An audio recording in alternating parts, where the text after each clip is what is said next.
Yo, there's this story I heard about a couple of weeks ago that reminded me of an old video I did. Now, it's this older white man, right? From what I understand, he used to be a judge. He's been married for 51 years. That's a long time, right? Now, the thing is, he's in a sad state right now. You know, he's old. Apparently, his kidneys are failing. So he needed a kidney transplant. Well, his child stepped up to the plate and said, "Dad, I'll give you one of my kidneys. I don't know if it's a son or daughter. I don't know."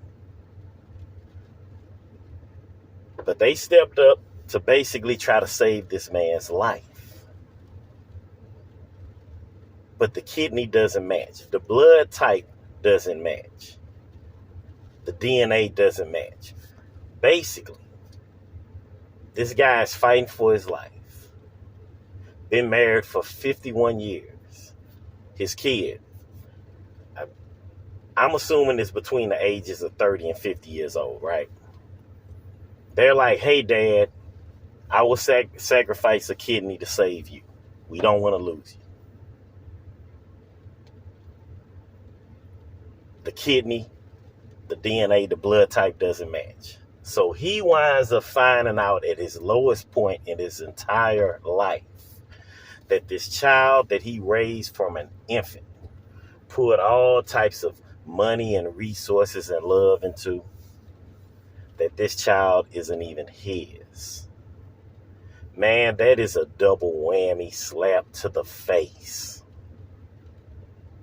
Now, it got me to thinking about this old video I was telling y'all about. You see, in that older video, I talked about family. And the thing about family is that unless you have DNA testing involved, you don't really know if that's your actual family. Let me explain what I mean. Now, in that older video, I talked about these trash TV shows like Divorce Court, Paternity Court. You have the Maury Show, where they all feature the DNA test. Are you or are you not the father? So many of these guys have been dragged to these shows. You got these women bad-mouthing them. You're a deadbeat. You're sorry, this and that. You're not taking care of your responsibility. The DNA test is revealed. Results are revealed. Come to find out, this isn't even this man's child. We've seen this for years now, over and over again. So many cases of this going down on these trash TV shows. And it got me to thinking about, if we have DNA testing that's blowing the lid off of this stuff these days, how much of this stuff was going unprotected? Not unprotected, but undetected. How much of this stuff was going down before DNA testing? You know what I'm saying? How much of this stuff was basically seeping through the cracks because of DNA testing not being available? You know, when you talk about DNA testing, we're talking about a very new technology.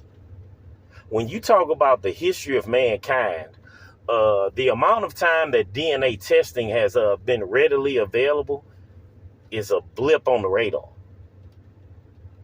So before DNA testing, how often was this type of deception being ran?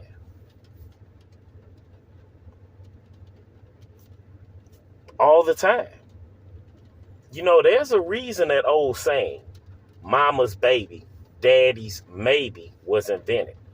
That's a very old saying. I don't know who exactly invented it.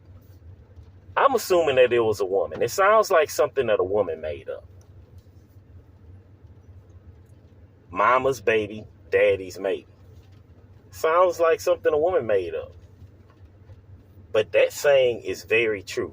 And like I said, the lid on this stuff is being blown wide open these days because of DNA testing. Now, the thing is this. As far as you people go, you remember being sat down as a child with the family album, the photo album, where a big mama or big daddy or whoever is sitting you down like, hey, this is your great great great grandfather that fought in, I don't know, World War II. You know what I'm saying? This is your great great auntie. She did this and that. These old tattered black and white pictures where you're being told that this is your family. But the thing is this, as far as what I'm talking about now, mama's baby, daddy's maybe, DNA testing not being readily available. How often were guys going to their graves believing children were theirs that weren't before DNA testing? Just how often do y'all think that was going on?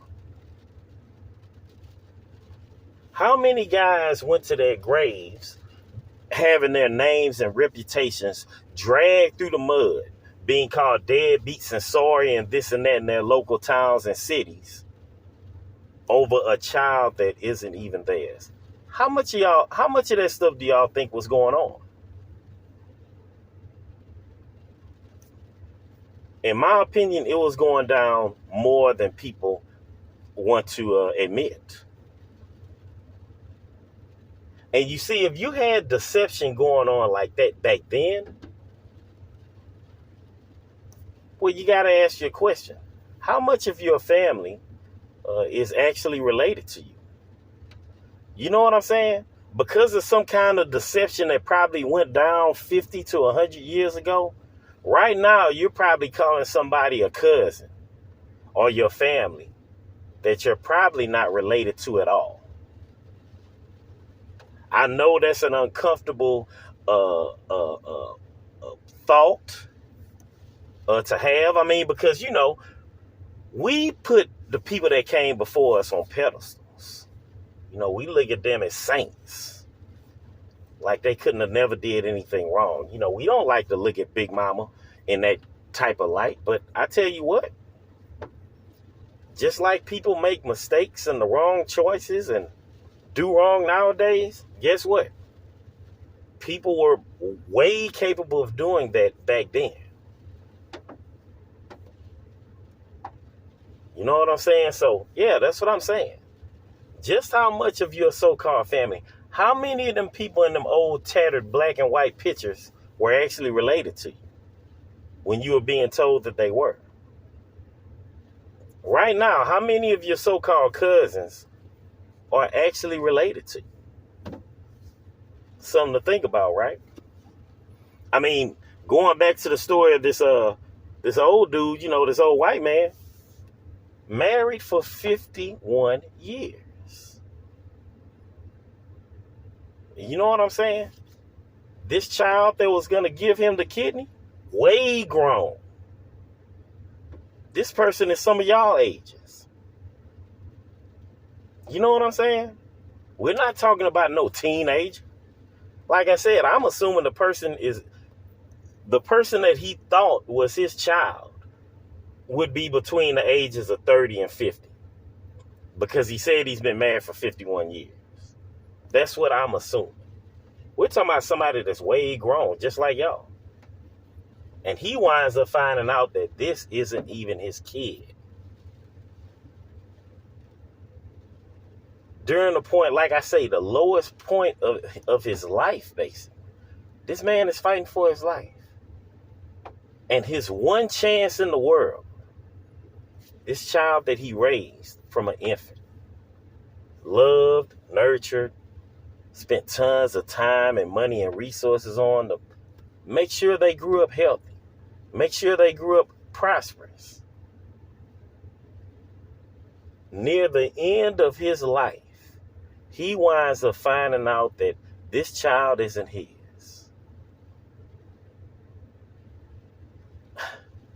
Man, that is crazy. So yes, just like this man found out about this kid not being his, y'all got to ask yourselves a serious question, yo.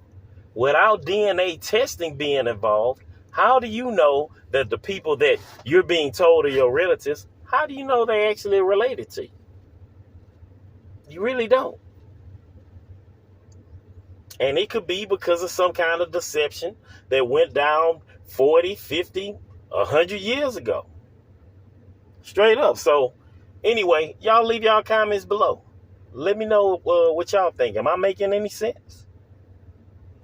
Let me know what y'all think, and I'll holler at y'all later. Peace.